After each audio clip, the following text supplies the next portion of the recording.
Gianni e poi lasciamo la parola a Mario. Buongiorno, 30 secondi. L'Osservatorio Ambiente e Legalità è un progetto promosso da Legambiente. A livello nazionale l'Osservatorio cura un rapporto che si chiama Rapporto Ecomafia, di cui forse avete sentito parlare perché circa 15 anni che esce tutti gli anni per fotografare, diciamo, gli interessi e i business della criminalità organizzata nei confronti dei temi che riguardano di più l'ambiente, quindi sostanzialmente il ciclo del cemento e il ciclo dei rifiuti. L'osservatorio locale di Venezia è il primo osservatorio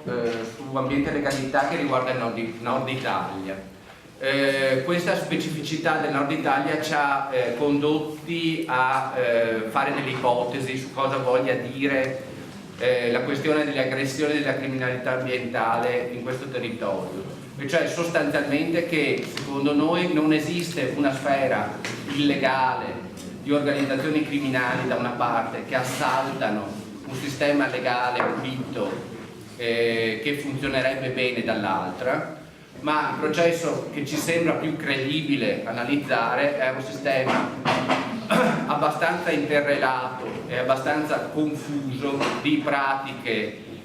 illegali, pratiche criminali che sostengono una dimensione economica più vasta. Questo grazie a delle incapacità di regolazione,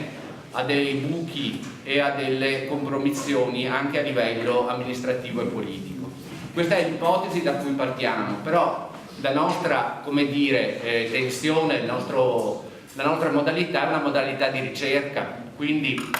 tanto per esemplificare, noi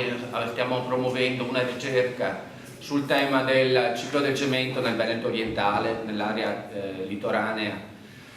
che va da Venezia verso il Friuli, e tutto quello che ha significato dal punto di vista immobiliare e le connessioni che questo può aver avuto o ha avuto con la criminalità organizzata. Un'altra ricerca che stiamo sostenendo è quella sulla gestione dei rifiuti nell'area di Porto Marghera, e poi più in generale stiamo cercando di capire che cosa si sta muovendo nell'area veneta, non solo veneziana. Questo anche grazie a rapporti con le forze dell'ordine, la prefettura, eccetera, e quindi cercare in qualche modo di essere un luogo che connette informazioni e dati e cerca di esemplificare analisi e di offrire dell'informazione sensata, perché poi su questi temi, come potete vedere, alle volte si scivola o nel sensazionalismo, che però non ci regala niente dal punto di vista della capacità di analisi e di comprensione di quello che accade, oppure nella sottovalutazione, che significa va tutto bene madama la marchesa, che però sono due meccanismi di lettura che probabilmente alla fin fine sono anche abbastanza coincidenti.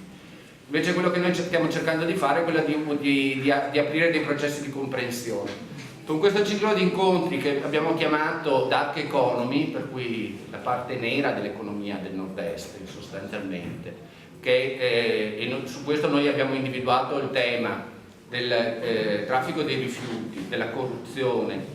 della rendita immobiliare come motore immobile che in qualche modo sostiene circolazione finanziaria e economica e modificazioni profonde dell'assetto dell'economia e dei poteri in questa regione, e la questione edilizia, ovviamente profondamente interrelata con la rendita immobiliare, degli aspetti importanti da analizzare. Pensiamo che una collaborazione forte tra l'università, luogo della ricerca e della didattica, e la città sia fondamentale. Da questo punto di vista il fatto che gli incontri siano alcuni all'interno dello UAB, altri fuori a Mestre, pubblici, ci sembra anche un buon segnale in cui l'osservatorio cerca di essere luogo di incontro e di connessione fra ambiti diversi. Segnalo solo i prossimi due incontri. Uno sarà al Centrale PLIP di Mestre sabato 6 aprile con la presentazione del libro di Enrico Fontana, Dark Economy, sulla questione del traffico dei rifiuti. Invece il 9 aprile alla libreria Feltrinelli di Mestre parleremo di corruzione con Alberto Vannucci.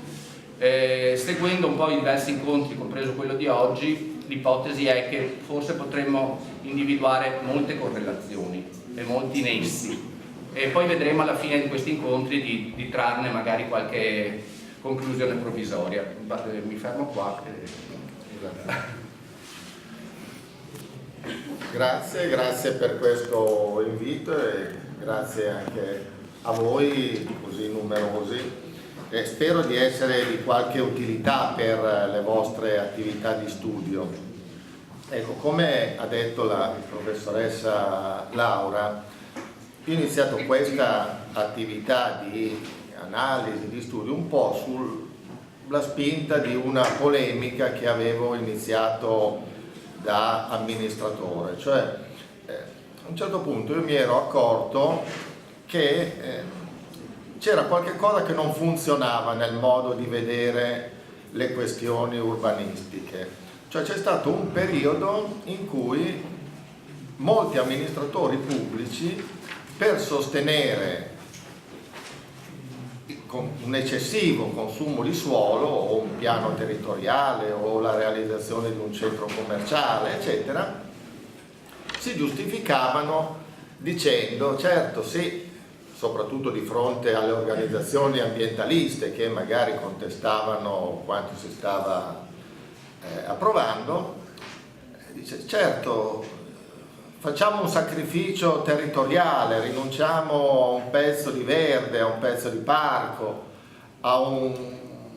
pezzo del nostro territorio, dice però lo facciamo per lo sviluppo economico, lo facciamo perché in questo modo contribuiamo alla crescita economica. A un certo punto mi sono accorto che un po' tutti noi amministratori eravamo dentro questa ideologia e chi, perché non è che mancano gli amministratori, come dire, che hanno un orientamento, un atteggiamento ambientalista, però anche da parte di amministratori che avevano un'attitudine di questo tipo rimaneva sempre una sorta di rimpianto. Certo, noi non facciamo quello che si potrebbe fare per acquisire oneri, acquisire risorse, eccetera, e questo ci costa perché poi non avremo risorse adeguate per fare servizi, eccetera. In realtà, a un certo punto ho cominciato a maturare l'idea che la battaglia ambientalista è una battaglia, diciamo, per un'economia, diciamo, sana, pulita, non drogata dai valori immobiliari, fossero praticamente la stessa cosa. Cioè a un certo punto mi sono convinto che la battaglia ambientalista, diciamo in quella forma, cioè proposta come sacrificio da parte delle amministrazioni comunali, in qualche modo cominciava a segnare il passo, nel senso che le forze che invece spingevano per un maggiore consumo di suolo, per una produzione di diritti edificatori, eccetera, erano assolutamente preponderanti. Le forze ambientaliste, tutto sommato, riuscivano a produrre un discorso, come dire, abbastanza marginale, nel senso che la spinta ideologica era talmente forte che, diciamo, anche appunto le pulsioni ambientali, eccetera, rimanevano un po' marginali, e che invece, diciamo, questa possibilità teorica di mettere insieme una battaglia ambientale e una battaglia economica sull'assunto che non sono due battaglie antitetiche, ma sono praticamente la stessa cosa, cioè se facciamo il bene dell'economia facciamo anche il bene dell'ambiente, aveva possibilità, come dire, di essere compresa ed essere anche più realistica anche per le amministrazioni comunali, perché in questo modo le amministrazioni comunali avrebbero avuto la possibilità di giustificare meglio le loro attività in campo urbanistico, collegando, diciamo, il loro discorso urbanistico anche a una situazione economica che cominciava a deteriorarsi. Siamo intorno all'anno 2004-2005 e questi anni sono fondamentali. Io vengo da Milano, quindi dalla Lombardia, Il 2004 e il 2005 sono gli anni in cui la Regione Lombardia ha prodotto la sua legge territoriale, cioè una legge territoriale che praticamente rende obbligatorio quello che fino a quel momento era vietato. Cioè c'è stata tutta una fase precedente in cui si sosteneva per dottrina giuridica che la produzione di atti urbanistici era un atto autonomo delle amministrazioni comunali. Ecco, dal 2004 invece diventa obbligatorio per le amministrazioni pubbliche concertare con le realtà economiche, che in teoria dovrebbero essere tutti soggetti presenti sul territorio, ma poi in realtà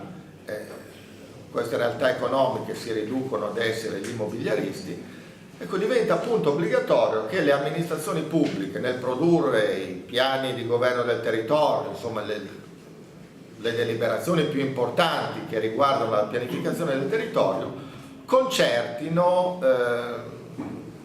insomma discutano e facciano proprie anche le esigenze di chi il territorio lo possiede, in buona sostanza. Questa idea è ovviamente finalizzata non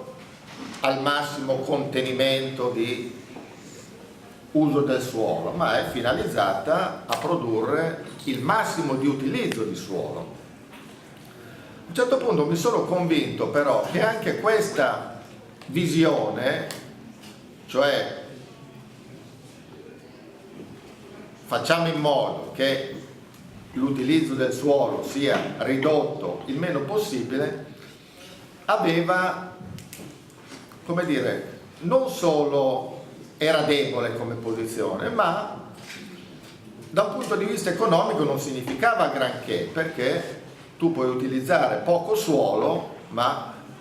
il sistema immobiliare, come è successo a Milano e non solo, a un certo punto comincia a dare la scalata al cielo, cioè si era creata questa visione per cui era sì bene contenere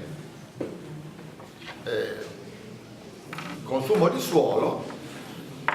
producendo volumetrie in altezza. Infatti se andate a Milano è un fiorire di grattacieli, secondo una visione che era stata espressa proprio in maniera dottrinale dalle amministrazioni pubbliche di Milano e della Regione Lombardia, secondo cui era bene contenere il consumo di suolo, quindi una concessione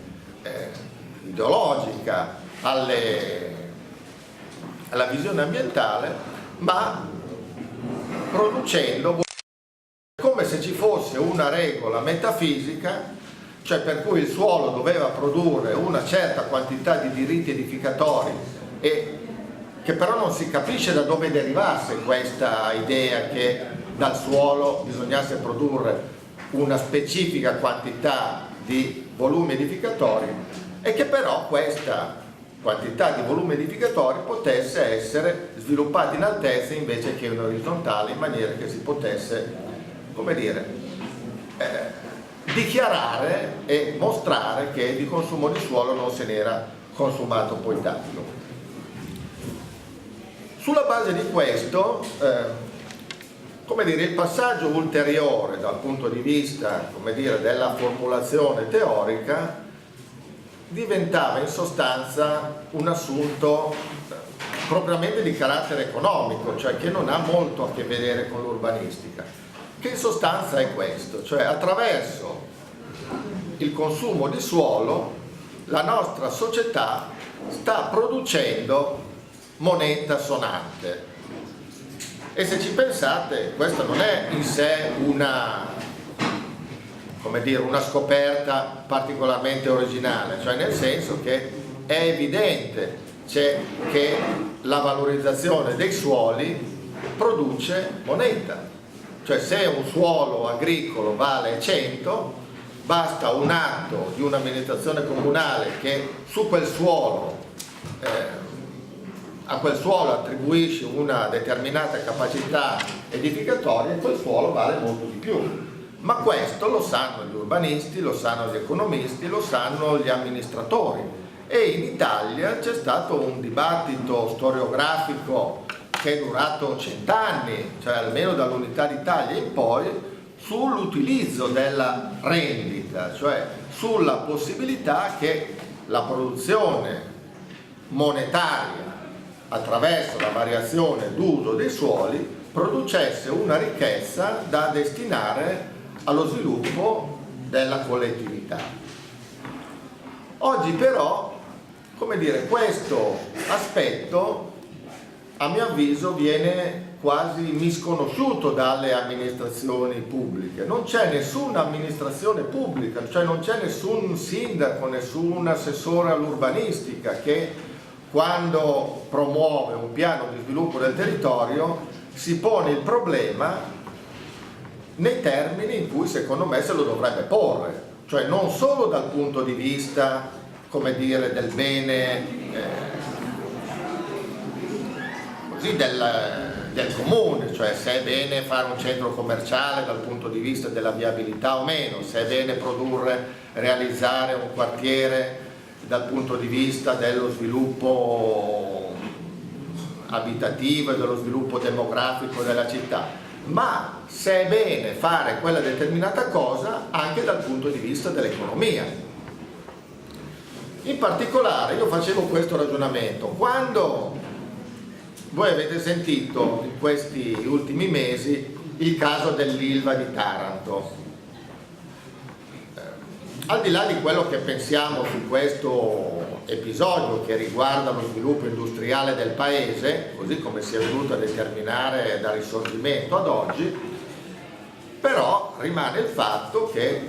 tutti quanti abbiamo sentito parlare della possibile chiusura di questo grande stabilimento industriale per quanto riguarda i riflessi che la chiusura di questa fabbrica avrebbe non solo sull'occupazione di Taranto e della Puglia, ma sul sistema economico nel suo complesso. Si è arrivati addirittura a dire che la chiusura dell'Ilva di Taranto avrebbe un impatto di 4 punti di prodotto interno lordo. Qualcuno ha detto addirittura 8 con gli effetti moltiplicatori, eccetera. Si sa per esempio che la dispersione scolastica ha un effetto di 4 punti sul PIL, cioè quindi sul sistema economico complessivo, cioè ci sono fatti economici e fatti sociali che sono stati quantificati. Cioè il PIL è la misurazione della ricchezza economica di un paese e gli economisti in questi anni si sono dati da fare a quantificare il valore economico di certi fenomeni. Nessuno